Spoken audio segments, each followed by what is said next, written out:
Audio Jungle.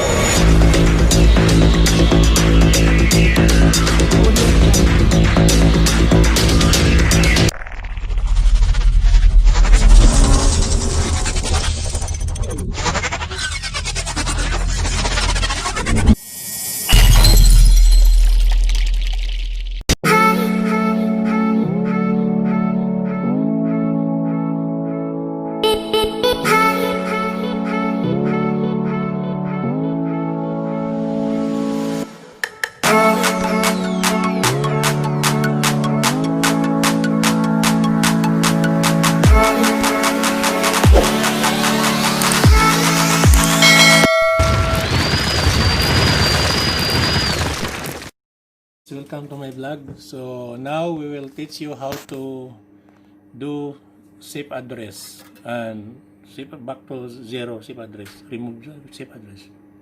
So now we will start menu, setup, then another setup, go device. For example, you put 23 loop 2, then etc., then SIP address. Then you put what device you need to put. If you want to change 40, you put 40, then enter.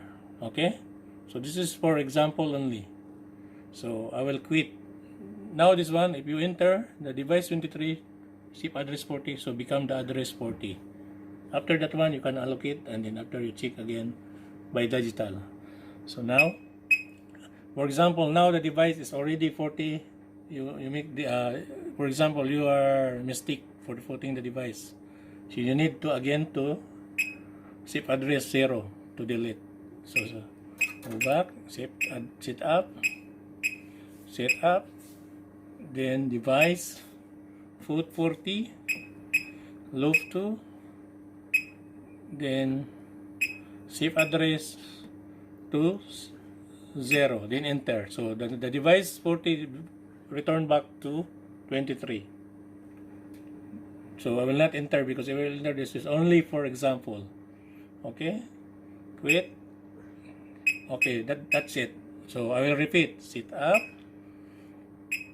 then the second set up, then device, put device 23 for example, loop 2, device loop 2, etc., SIP address 40, like that, then enter. Okay, thank you for watching. Bye bye. Like that.